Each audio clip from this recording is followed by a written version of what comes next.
Hello, everybody. Welcome to the Big Picture with myself, Grant McGaw, and Chris Principe. We're going to be talking about some very, very phenomenal things that, people, I think, take for granted. When we talk about something as simple as free checking in the banking system, and Chris brought this to my attention, he's licking his chops around free checking. I'm like, what's going on with free checking? So, Chris, you got to introduce yourself. Hey, Grant, great to see you and happy to be able to do another big picture with you. Oh, yeah. So, I'm Chris Principe. I am the publisher of Financial IT. And yeah, Grant, free checking. It's what we hear about all the time. But for the banks, these are their way of just like minting money. This is gold for them. They can do so well on free checking accounts. And of course, everyone says, well, why? Yeah, I gotta know why. I mean, it's free checking. Hey, I put my money in, then I charge me the fees, right? Everybody knows banking loves fees. It's a fee for this, you're late for that. I mean, just ching ching, ching ching, ching ching. But you're saying there's some other things going on in the back end why these banking system loves free checking. Is it really free or what's going on there? Well, a few things, but I want to just change the topic just for a second. It's kind of related Yeah. to something that happened for me personally this past week, right? Oh, a story. Ah, we gotta hear Yeah, Chris' yeah, story. You just gotta go. because it has to do with something we've talked about on and off on many shows, right? So this past week, I was looking for new car insurance for my wife, right? Yeah. And I mean, she's clean driving record, and she she actually doesn't really even drive that much, right? And she has a car that's so a lot of people would have changed it in already, but she's comfortable with it. Okay. So it's not like we're looking to, and we're looking for minimum insurance, right? Not like we're looking for anything big. So end of the story is I got her insurance, but one of the responses I got was from Geico, Yeah. the little lizard. Okay, and the little lizard came back and said, we have to deny your request for insurance for the following reasons. Are, are you ready for this, Grant? Now, Yeah, I'm listening. okay, now keep in mind that you know me and what I've said before, which is, as bankers, we collect interest, we don't pay it, right? So Exactly. neither me or my wife have credit cards. Okay. Yeah. Yeah. So here's the four reasons Geico gave us that they won't give my wife car insurance. And by the way, she's never had an accident, a ticket, none of that stuff, right? Yeah. Yeah. The four reasons are insufficient balance information on file, no installment trades on file, Mm. insufficient credit card utilization information on file, and here the last answer, there are no trades on file. Okay, so let me translate that a little bit for everyone, right? When they say no trades, right, they really mean you don't have any credit cards, you don't have any loans. And Mm. because you have no credit cards and you have no loans, there's insufficient balance because you're not in debt. You don't have any balance, right? There's You're no, not in debt. yeah, there's no installments. So you're not showing you're making any payments on it. And by the way, she's not making any payments because she's not in debt, okay? Insufficient credit card utilization. That means you haven't built up and you're not paying off a lot of credit cards because she's not in debt. And because she's not in debt, and because she doesn't have high credit card utilization, and she doesn't have balance information, and she doesn't have trade information, i.e., credit cards and loans, Yeah. we can't accept you for car insurance. Just car insurance. How do these two things? Okay, let me give you the underneath here. Okay. Okay, the underneath is what we are doing, what my wife is doing by not having loans, not having credit cards, and oh my God, no debt is so un-American. Well, and because the system is made a certain way, the game is made a certain way. We're on a monopoly board, right? And in our world, I think it runs on credit than cash. We used to say cash is king. You just proved that cash isn't king. Like, you're gonna have all the cash in the world, but you're not gonna be able to get car insurance. You know?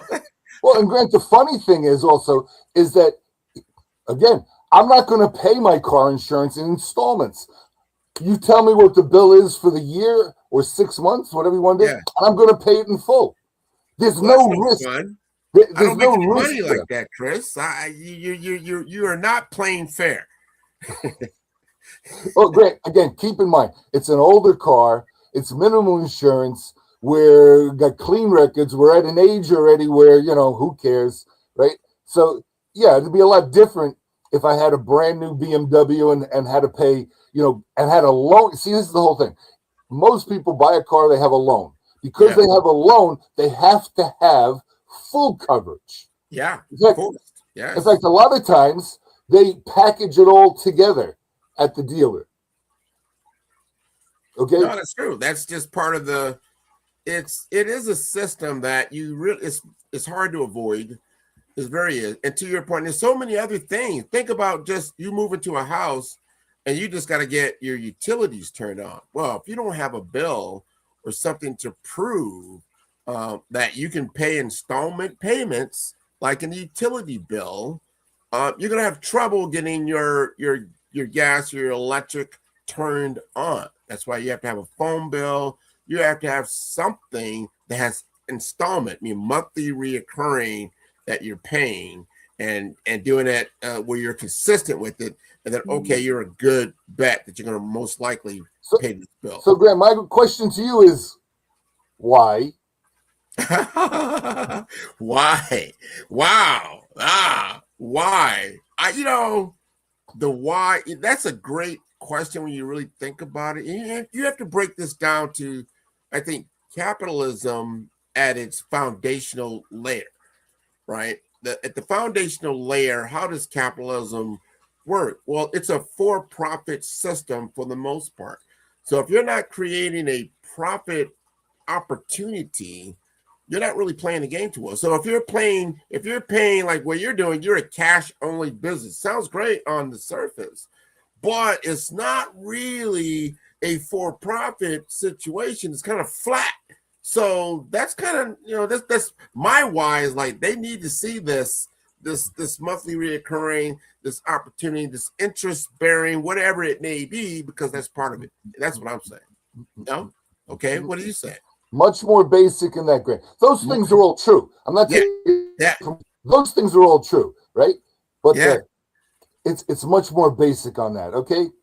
And it's not just capitalism or anything. What it is this is governments, and if you go back, rulers of the population, right, need to make sure the population stays busy. Busy? Busy. Because if they're not busy, they could be thinking about overthrowing us. They could be thinking about voting us out. They could be, doing all. So how do we accomplish that?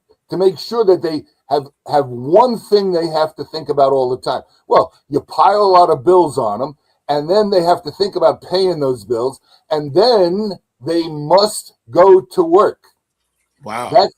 That's the underlining basic. That's it. It's a system designed to make sure everyone works. Wow. So why would that affect your work? You have cash. Or you're saying it doesn't show that you're working because you have cash?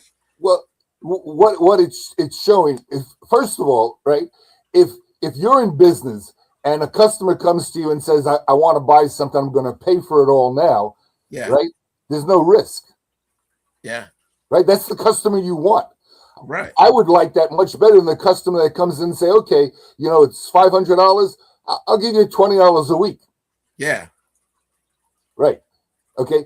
But you see, government, big business, all the financial system, insurance companies are part of the financial system, right? It's all built on making sure that people have to get up every morning and have to work at least 5 days. Because I'll tell you, I believe most of America, right? Yeah. If they could work 3 days and pay all their bills, they wouldn't go to work the other 2 days. Oh, 100% on that. right? 100% on that. And by the way, if that happened, what would happen to big business who needs to make 10 times on whatever they pay you?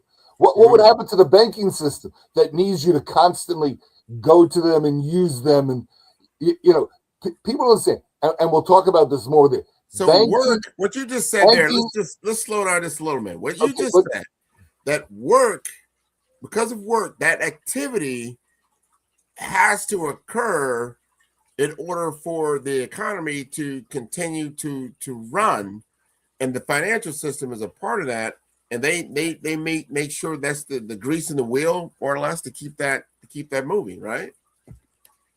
Yeah. But what people don't understand is that banking is a business. It's a business for profit. It's a business about the banks, right?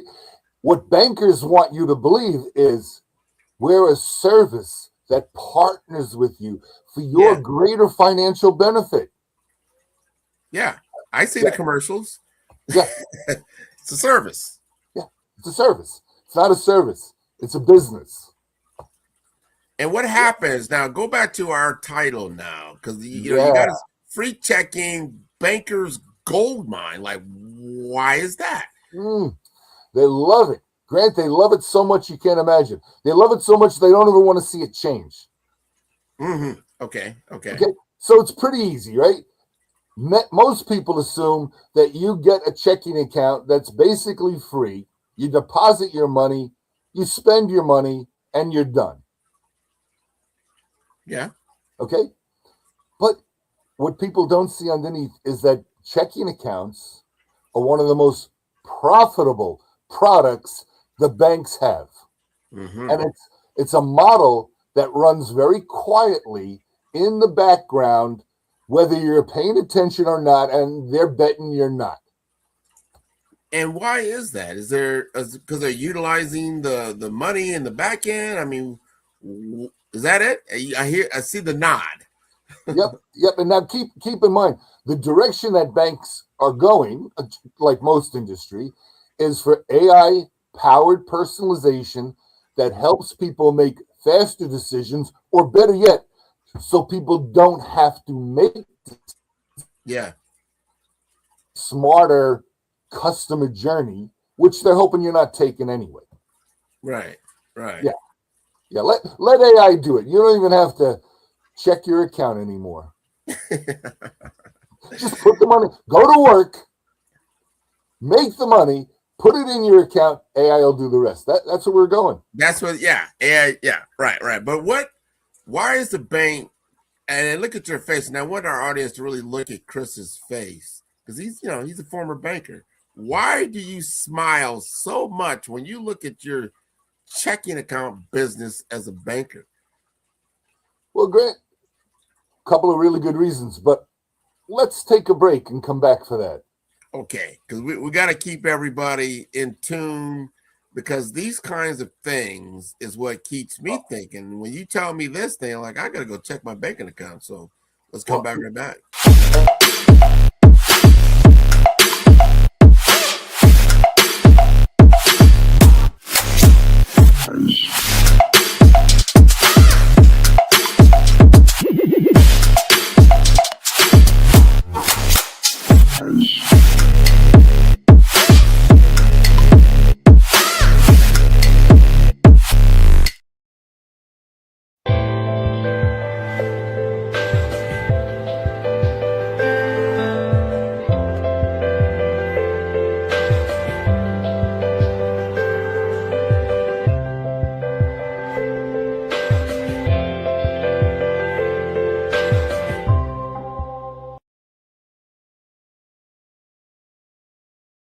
Welcome to our TV network, your ultimate destination for all things exciting and essential. From mouth-watering food to the latest in fashion, health, education, music, movies, and news, plus thrilling sports and breathtaking travel. Our TV network brings it all to you. Tune in today and experience the best of every world, all in one place, rtv.network.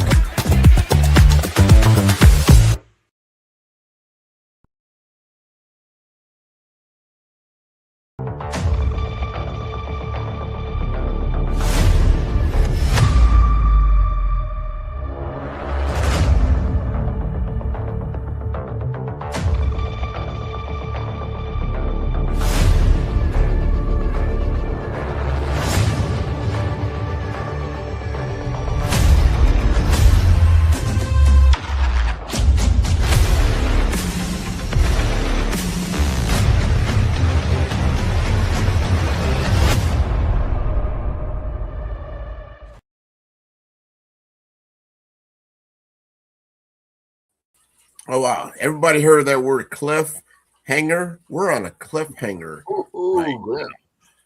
Chris has got us salivating. We're all leaning in, like, yeah, Chris, why are the banks so happy when I open up a free checking account? Well, Grant, let's go into it a little bit, okay? Because first of all, it's a lot about you being feeling at ease and not having to think about your checking account. There's a lot of the business is built on that, right? And I've been in meetings where this is discussed, Mm-hmm. between bankers and how can we keep this not a term that I've ever heard used, but what fits really well, silent but deadly. Silence but deadly. Yeah, I remember that. That's a 007 turn, isn't That's 007. Yeah. So to give you an idea, okay, that and you touched on it. One of the ways, and there's others, but let's start right off with that one here, is that when you put your money in a checking account, the it? Hmm. banks don't sit on that cash, right? They're lending it out to other customers, to businesses, mortgages, credit cards, right? At a much higher rate than they pay you, right? And we all understand that. But right now, if you go to most of the big traditional banks, what are they paying you on a checking account if they're paying you anything? Because a lot of checking accounts Oh yeah, are free minimal. checking, but no interest, right? Yeah, They're paying you, like about 0.1%, 0.2%, right? negligible. Yeah. Meanwhile, at a minimum, they're lending out at 8% and more. And if it's a credit card that they're doing it, advancing people money on, you could be as high as 36%, right? Wait a minute. We gotta stop. Stop. Just pop the brakes right there. I want people to really visualize what you just said. I take a dollar. We're just gonna take a dollar. We'll take a dollar. I put it in the banking account. Hey, free checking. I put my dollar in there. Look at Chris. Look at that face. Chris, like, thank you for that dollar. You know what? I'm gonna give you 2 cents for giving me that dollar. At the same time, I'm gonna go back and the next person that comes to the door, like, you know what? You need a dollar? Okay, I'm gonna give you this dollar, but you're gonna give me $1.20 or $1.36 for my dollar. That's not a that is a pretty good Well, deal. Grant, that's a great example, but except for one thing. What's No up? one's paying you 2% on your dollar, okay? Not even two. It's Yeah. even worse. Let me give you an example, a little bigger number, right? Yeah, Okay, so you go to the bank for a free checking account and you deposit $3,000, right? yeah. At 0.01%, you make 30 cents a year in interest. 30 cents a year. Wow. Okay. Yeah. And at the same time, if you took that same 3% and put it into what's called, and I think the name is a joke myself, a high yield savings account, you get as much as 4%, which means instead of 30 cents on your $3,000 sitting in the bank, you're going to get 120. Okay. But by the way, a high yield savings account is a name the banks give this account to make it seem like you're getting a lot. But by the way, inside the bank, Yeah. if I went to a top executive, the CEO even, and I said that, hey, guess what? We're going to earn 4%. It's a high yield account. They will laugh me out of the place. I'll be lucky if I have a job because the bank is not doing anything with their money at 4%. Right. Right. No how, Right. nowhere, no way. Okay? This is you don't even think about it because you got to see the holistic view, right? So you have an individual that puts in the 3,000, gets at best $120, but that same $3,000 that they get, and there, if you put it like you said, you won't open a credit card. You know what? I'll open up a $3,000 give you a credit line for $3,000 at 36%, no lie. And the bank of itself has made, I don't know what to do the math on it, but it's a lot more than $120 for sure. That is the math. It's always got to be a lot more. Okay? That that's one of the big things here. Now, it's kind of interesting when you start because inside the bank, what do they call this? They have Yeah. a name for this, right? I've talked to you about what they call indirect income, and those are like your ATM fees, things that we make money from where we don't risk any money, right? Right. Here, when they take in money and they're only paying out 0.01%, and then they're lending at say 8% at a minimum, right? Yeah. What this is called, that gap in between, is called the net interest margin. Net interest margin. And that's not a term the banks want you to know. It's a term net interest margin. It's what we call a KPI, right? Well, you're from New York, right? Wait a minute. You're from New York, so right? So much of the bank decides on what they're going to do. Wait a minute. Chris, you're a New Yorker, right? Oh, yeah. You're from New York, right? So in New York, and when you get in a transaction like that, we call it shylocking, right? Isn't that a term? Like, it's shylocking, loan sharking, yeah. But the difference is obviously the banks aren't going to, they're not going to break your legs if you don't come out with a payment, but they break you in other ways. They could be pretty detrimental. Not to digress. Keep in mind that the design of free checking accounts is to be easy to forget and easy to trigger. And now we'll talk about. You don't even know that this is happening, right? Oh, this is totally planned and designed. There are people that spend all day long figuring out these things. You got to know. But let's go back to your point earlier, right? You get something as simple as buying a used car and getting car insurance. How is this all related? Because you're in this system that it's hard to get outside of that system when it's built on the fact that you have to utilize their financial systems to get what you need. Well, Grant, I need to go back to a little earlier in the show when you had said, well, the banks are the grease. Okay, totally wrong, Grant. Okay. Think about it.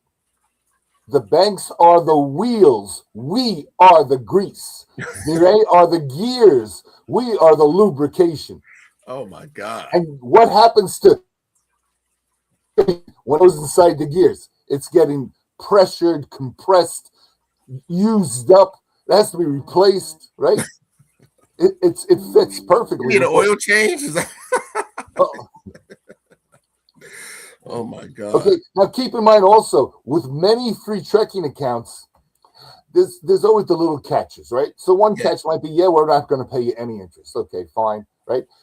But the other catches are kind of interesting, right? Yeah. Minimum balance. Have you heard that one? I've heard that a lot, yeah. Okay, so your free checking account, it's totally free to you. Yeah. As long as you keep a balance average of $5,000 a month. Right.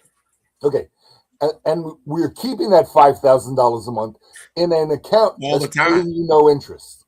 Wow. Yeah. Wow. Yeah. But you get the convenience. You're buying the convenience, right? Well, you're getting all these financial products and stuff, right? I don't know if we need that convenience anymore, except that, again, go back to the beginning, is the system itself is designed for you to be in debt, so you have to go to work. Mm-hmm. That's the system at its basic roots, right? The more in debt we can get you for the longer period in time, then you will work every day to take care of those obligations. Yeah, you have to. You have to. It's almost, remember that term, what was it back in old England? They called it debtor's prison. Except they had debtor's prison. Right? Yeah. And by the way, there's still the same work release. Some people are familiar with that term, work release, right? So as long as you're working and you don't have to come downtown, as long as you're paying that bill, right? So continue on. I don't know about work release because it's released from one work and we want you right back into another. It's a heck of a system. Do not pass go. Do not collect $200. But they want you back out playing the game as soon as you roll the dice. I know you love the Monopoly board and it fits so much in these things, but there's no go and there's no $200 unless it's yours. You're putting in the bank. So let's get back to this thing, the unbanked. So let's say, and we were using your wife kind of as an analogy, but she's unbanked, but she has money. She has money, but she's unbanked. She- Why is that such a problem? No. She's not unbanked. She has bank accounts. Yeah. Okay? She's not in debt. She's undebted. That's the problem. Undebted. That's an interesting word. So you have a bank account, but you're undebted, and that makes you risky? And no. You're really not risky. Because, by the way, who would you lend money to? Your friend who you know for 20 years who doesn't like to be in debt and pays everybody off right away? Or the other guy who always is asking for money and it's like, oh, yeah, well, I next week, right? Exactly. This goes on, right? Yeah. And this is family, friends, and strangers. They all do the same thing, right? You got to. So she should be a great risk. I would give her car insurance. Yeah, of course. Except that she's going against the system. All right. And you listed those 4 things. I'm like, but she has no debt. Right. So right. Bad. No debt. Bad. Un-American.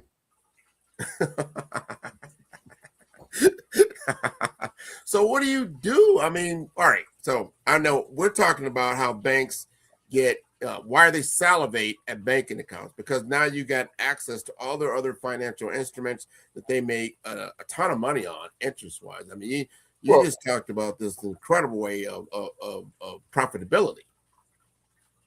Well, Grant, look, it's absolutely true, right? The bank wants to cross-sell you with all the different products that they have. And we've talked about it before. I mean, right now, if you look at commercials for the financial companies, that there's so much talk about retirement. Yeah. Why?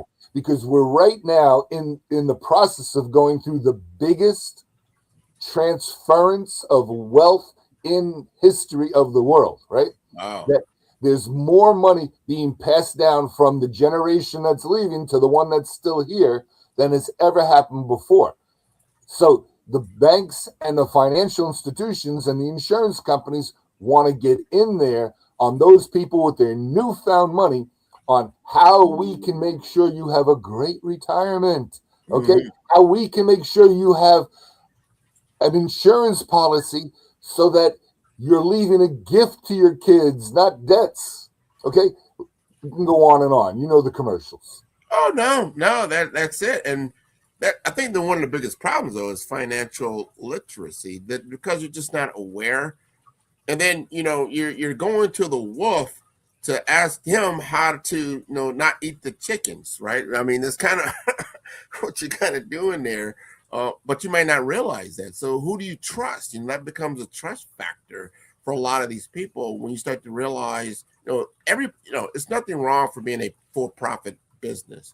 You just need to understand what it is that, first of all, what do they gain? What do you gain? If there's an agreeable transaction that can take place, that's a good thing. There's nothing wrong with that. You benefit, I benefit. But if you don't understand these things, and I think a lot of people don't, I've said this and I'll say it again and we'll go to a commercial break, but it's so true. I come out of school, going to your analogy, what you said, when I go to school, I went through high school and all that, they're teaching me how to go to work. They're giving me technical skills. They're teaching me how to pass, go, and collect $200. They're not really teaching me how to acquire assets and acquire businesses and acquire that true, the true playing field that I'm on. They want me on this hamster wheel going to work and then, paying bills like you were saying, but I'm not acquiring assets. That's a big problem when my financial literacy is pretty low, but my technical knowledge might be pretty high. So we can talk about that a little bit more when we come back. So stay tuned. Follow the Brand TV broadcast host, Grant McGaw, as he visits with top executives and entrepreneurs to find out their secrets of success with their personal brand. Follow the Brand TV broadcast host as he focuses on brand development to build better relationships, bring value to your business, relationships, and career. You will enjoy listening to each episode that is tailored to speak to you directly. If you're looking for this type of clarity in terms of building your brand, you have tuned into the right station.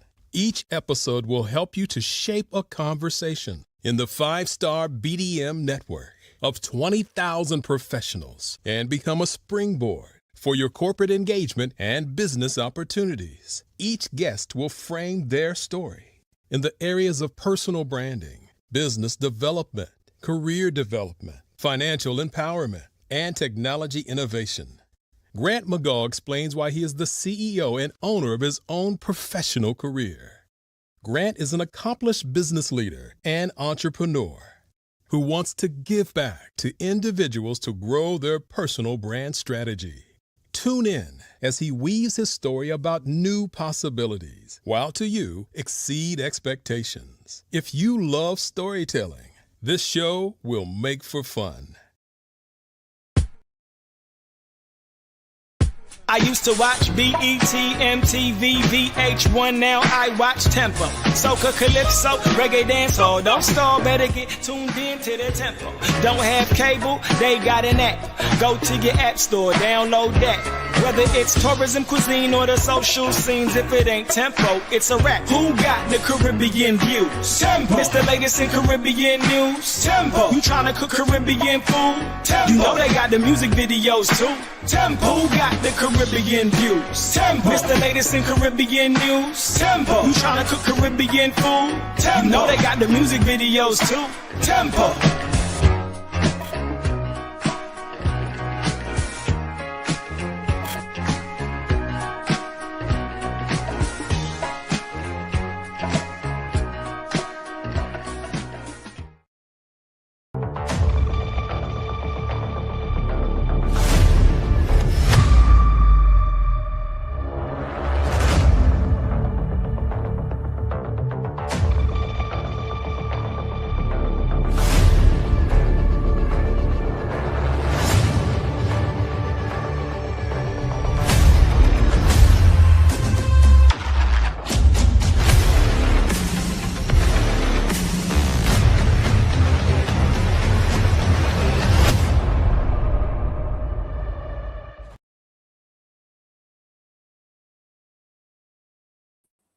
All right, everybody.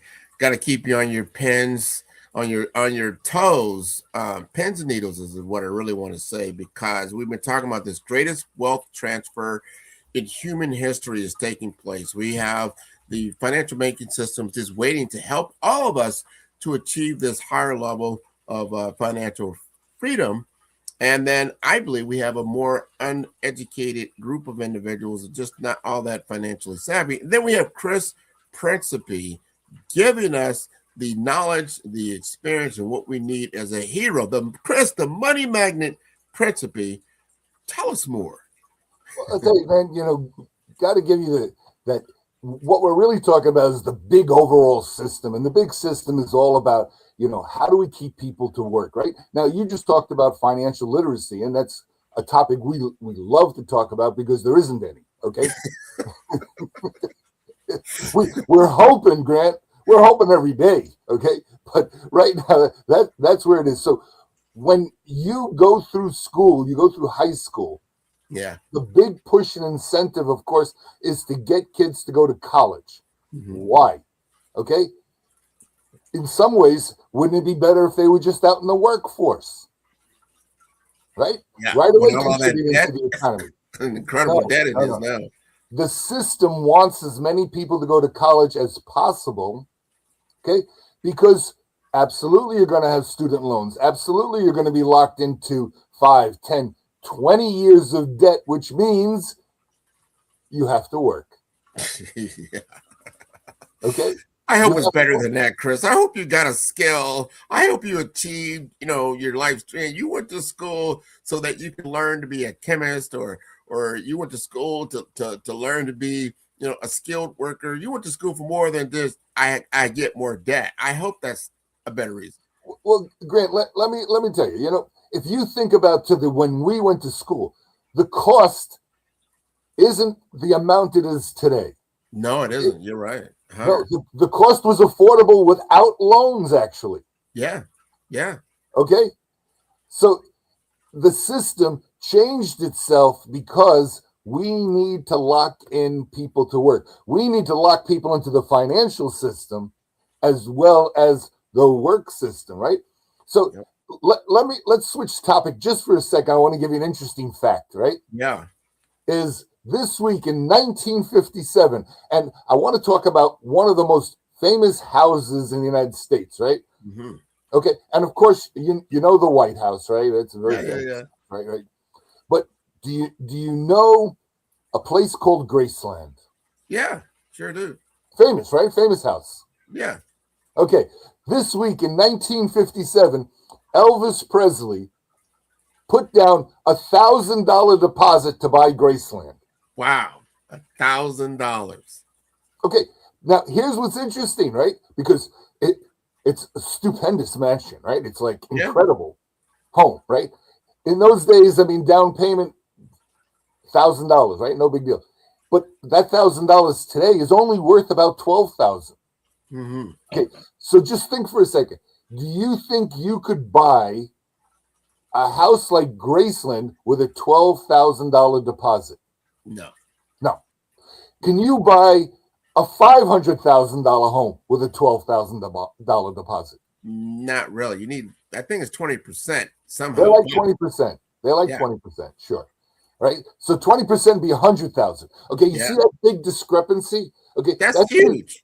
That's been built into the system over years. Why? It's built into the system that way so that, number one, you have to save money in the bank, which they can use. Number two is you have to lock up a bigger amount of money to get your mortgage, which is money that sits in the bank, right? It's all about how they can get those funds so they can lend out at a high rate. And by the way, they're not paying you any interest on it. In fact, you're paying them interest, right? I put $100,000 on a $500,000 home, and now I got a mortgage rate. I got to pay off the rest of the mortgage at what, like 6%? And that 100,000, oh, that's your equity. Yeah. But to me, my equity is mine. Oh no. Your 100,000's in our bank, and we're lending that out. Okay, it's safe though. Don't worry. Don't worry about it. No problem. Just keep going to work. Everything will be fine. Okay.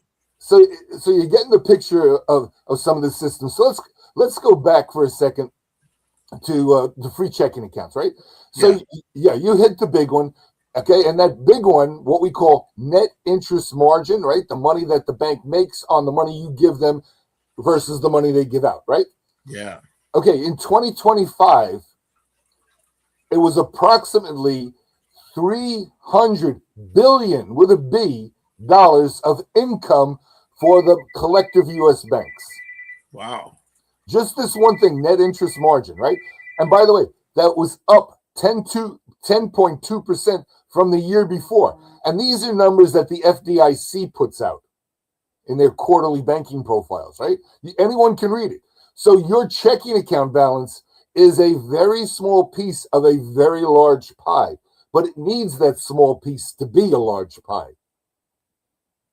I think that's, all these things, we hear about it, we're involved in this system all the time.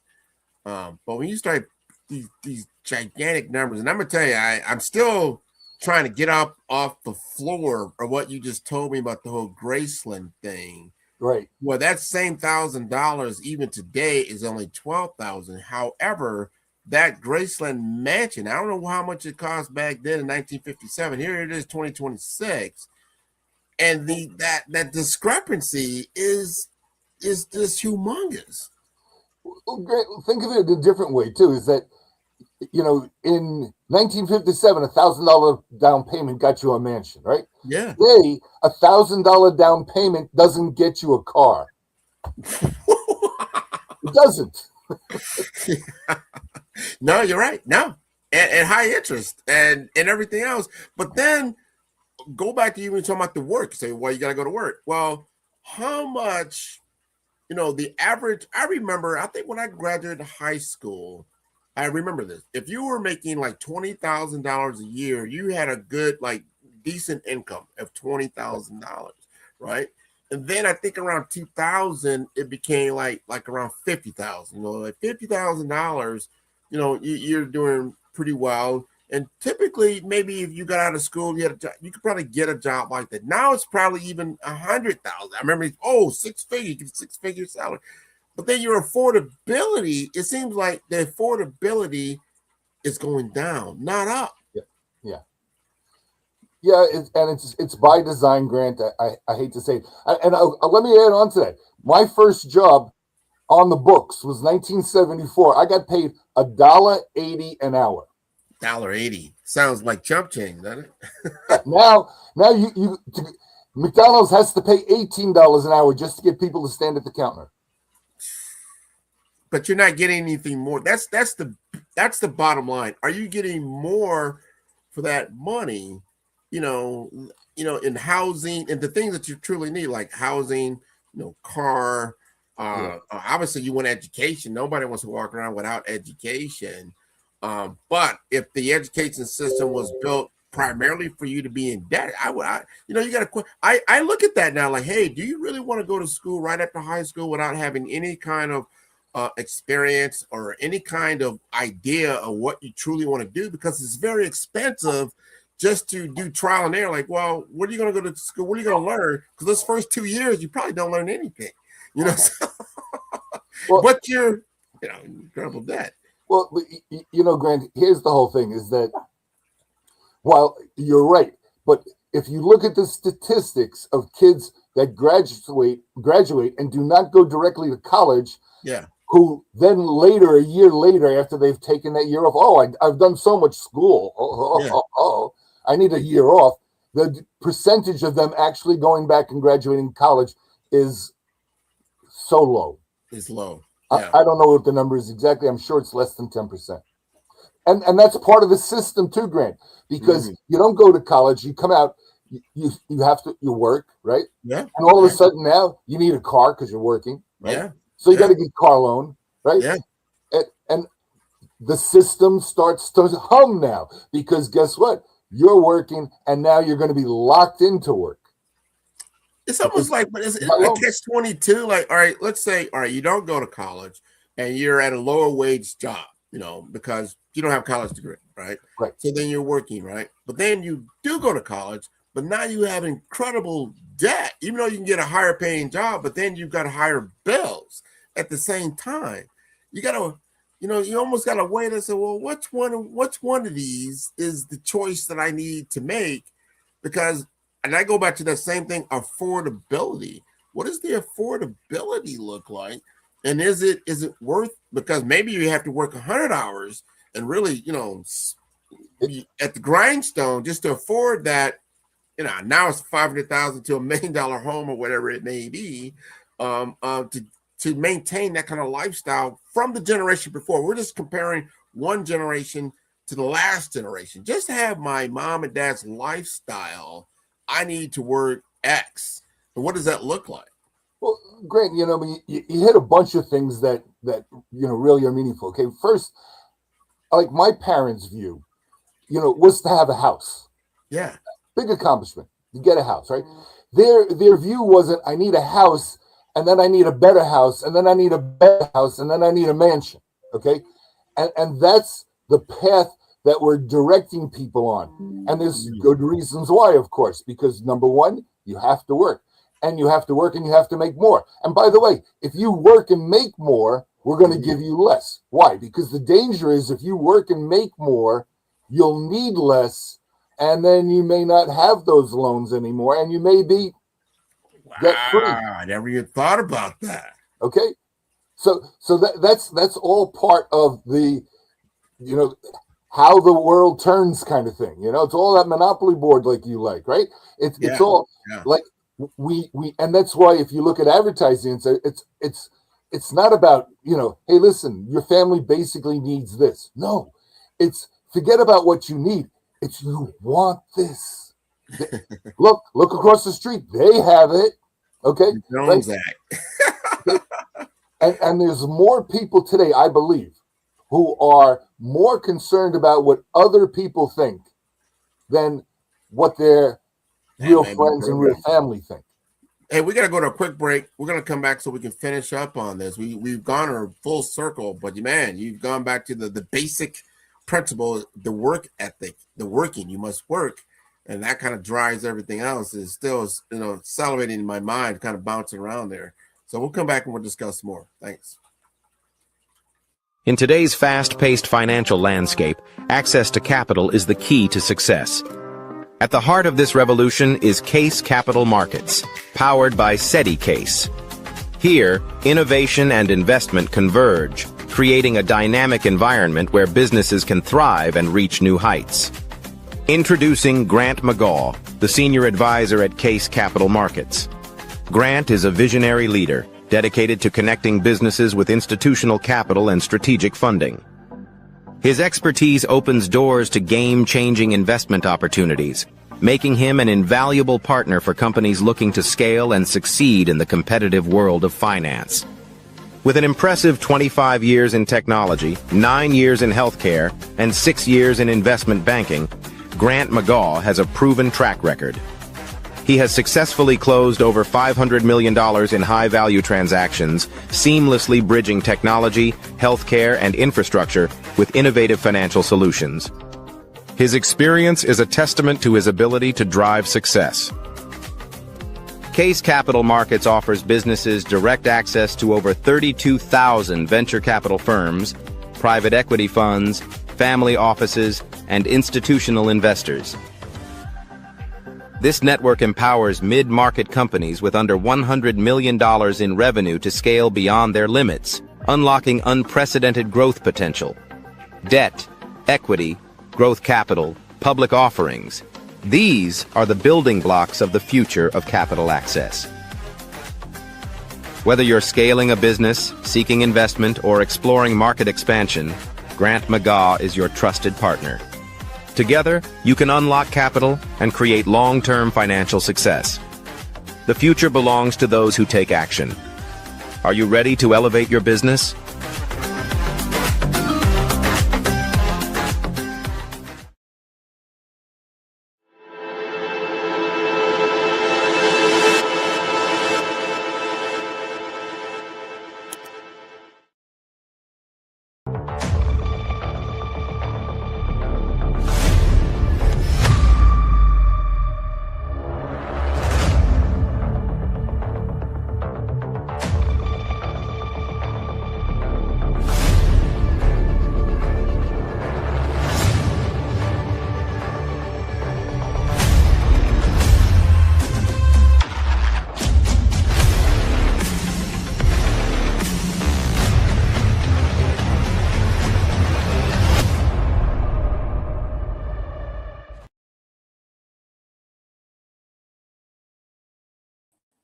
All right, we are back, and Chris, you're just flooring me, man. I'm trying to give out the map. I'm still getting, the ref is counting me out right now because I've been knocked down so many times. I think I'm taking some 8 counts over here, but I got to come back to your same thing you started this out with, that you can have money. You can have money in the bank, but still can't get something as basic as car insurance. You got to help us. Well, again, Grant, you need to be in debt for the system to work properly. The way it's set up, okay? And if we go back, to the free checking account, right? And this is a system setup, okay? We've talked about how the bank makes money from your money, and again, the term net interest margin. But you also touched upon it earlier. There's also fees attached to it, okay? So again, minimum balances, anything that drops below the minimum balance, you pay a monthly charge on it, anywhere from $5 to $25, so that you have that minimum balance if you don't have the minimum balance, right? And then overdraft fees, generally average, say $27. I don't know. My bank is Wells Fargo. Okay, we're not hiding anything. Is charging now $35, right? You can have the ATM fees. So if you use an out-of-network machine, right? In other words, if I don't use Wells Fargo's machine, okay, then of course, no fee, right? But if I use Bank of America's for my Wells Fargo account, Bank of America will charge me $2 to $3. Wells Fargo would charge me $2 to $3. In other words, if I just need $20 to pay for parking, for instance, then I'm going to have to end up paying $26. It's a very bad deal when you look at the percentage of what you're charging there, right? And then even things like wire transfers, right, go anywhere from $25 to $50 for wire transfer. And it's an automated system, okay? It doesn't cost the bank anywhere near that. It's pennies, okay? It's an automated system. No one gets involved with it at all. Everything is done, checked, and sent through bank to bank through SWIFT for a wire transfer. But that's the fees, because they've been able to establish those things, right? So when you look at these things, again, remember that all these kind of fees, all these things are designed to be easy to forget, easy so that you don't see it, but are easy to trigger, right? So you have a lot of banks now that are, we're eliminating overdraft fees. This is a new big thing. It's a good thing, okay? It's a new big thing. We're eliminating overdraft fees, right? And if your bank doesn't, I would suggest you shop around. But here's one of the problems, okay? Is that it comes to your credit for a car loan or a mortgage or something, bank history counts, right? In other words, you can't be at a bank for 1 year and think they're going to give you a mortgage, okay? Right? So most people can't really shop around. Didn't think about that. But the banks do. These are conversations that go on in the boardroom, okay? How can we make sure that people don't leave us when we do some of these things and our competitors do better things, right? Yeah. This is some of the things they build that into the system for credit checks and everything, so that bank history matters, right? So there's all these kind of things that are there so that it may be free checking, it's not fair checking, okay? And you may think you're not paying anything out of your pocket because they're taking the money before it ever gets to your pocket, right? You're not really seeing it, right? So what I recommend, what I personally do, okay, first, Wells Fargo, very interesting. You recommend? Yeah, Wells Fargo, they came out with a very interesting program. They said no overdraft fees, okay? In fact, if a transaction hits your account and there's not enough money in it, we'll give you 24 hours to add the money, right? Yeah. Okay. Hey, for me, I'm like, that's a gift from heaven, right? Because now I can keep a near zero balance in my checking account, wait for something to hit, see the notice from my bank that I'm overdrafted, but I have 24 hours, and then quickly put the money in out of another account where hopefully I'm making money. Yeah.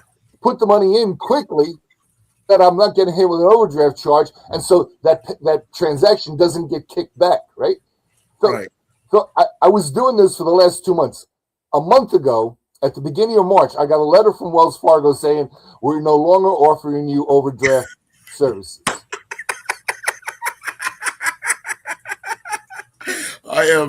That's hilarious. And by the way, nothing on my side changed, right? Okay. But the bank realized that this is not working the way we want it to work. Okay. The way we want it to work is that, okay, you're safe now. If something unexpected hits, we're going to cover you. But you don't want to take that risk. Keep a balance. Yeah. Okay. Now, I would suggest, like me, I keep only enough money in my checking account that I know I'm going to need for the next day or two, or I actually try to project out a week, right? I have a wife, so it doesn't work out that way. But I really do try to think to myself, okay, what am I going to spend on, where am I going to go, and how much money I'm going to need? And that's what I keep in the checking account, okay? And that's really the right way to play. Man, Chris, this is good, because when you hear a former banker talking about how he's got to do financial gymnastics with the bank, and there's this judo match that's taking place because you know how these things work. I think ultimately, as you see, like, oh no, I'm going to take my ball and go home, is what the bank just said. Like, no, I'm not. You're not playing with my ball anymore. You know. You know, they want to let you think the game is the same. They just change the rules in the background. Of course, that's not the game. The game is I make money off of you. That's it. Well, if I'm not going to make any money, but Greg, go back to what we've been saying this whole show. The game is to make sure that you have to get up and go to work every day. Oh, yeah. Because if You're you not do working that, hard enough, if we Chris. got you locked into doing that, everything else is going fine. Chris is not working hard enough. There's an issue here. We've got to make him work harder because I think he's doing some things that we got to slap his hand on. So, yeah. He might. Oh, my God. Go debt free. He might. And that's be like, but isn't that everyone's goal? Hey, I don't own any credit. I don't have any credit card debt. My cars are paid off. My house is paid off. I'm in great shape. That's the goal, isn't it? It's the goal that nobody reaches, okay? You reach it one of two ways. Either you're very strict with yourself and you say, I'm only going to buy the things that I need. I'm only going to buy the things that I can have the money to pay for right away. Okay, What is that? 2 or 3% of the population? And then you have the other group, which is, I have so much money, it doesn't matter. I can pay for it. And what is that? 5%?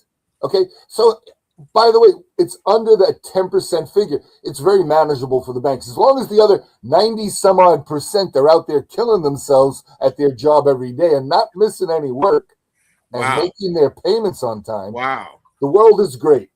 The world is great. And you've designed it so you have to work. It's not like you can just go live off the land, right? That's be like, I'll just live off the land. I will, but they've made it so that it's almost impossible to do that. Grant, we've kind of made it. We've kind of made it because we're all about our wants rather than our needs. Oh. So we got to finish up the show, and I want to leave a little nugget for next week. Is that what we've been talking about? Is how banks make money, and it's legally. It's a legal system. Yeah, right? Sure. Okay, next week I want to talk about the people that make money from the banks that are illegal, and in specifically, how money laundering works. Man, that's got to be interesting. I mean, we talk about so many different aspects, and I think anyone who's following us, and they'll get an understanding of the financial system, the good, the bad, the ugly. But you have to be aware. I think we're building awareness. You need to understand the game that you're playing. I've said this so many different times. Like if you're in a football game, but you're bringing a baseball mitt and a bat, you're gonna lose. You gotta understand the game that you're playing and the team that's on the other side. Grant, it depends what you do with that bat. You could still win. That's a New Yorker. See, that's a Bronx guy. By the way, that's also a bank's approach. Hey, yeah, you're going. It's not a fair game. No, I think that's where we're getting to. It's not, if you make it, it seems like it's fair, but it's really an unfair system. You just said my $100 in my pocket, once I give it to you, you're going to give me not even a penny on that. Yet that same $100 when I come to you to get it is going to, it's $126. Wow. How fair is that? So we're going to come back next week. We're going to talk about money laundering. I think that's going to be wonderful. I want to thank you again for being with me on the show, Chris. I am excited. I'm extremely excited.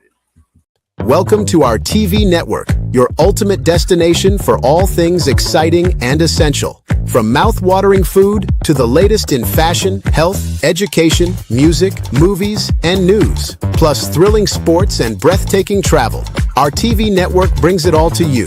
Tune in today and experience the best of every world, all in one place, rtv.network.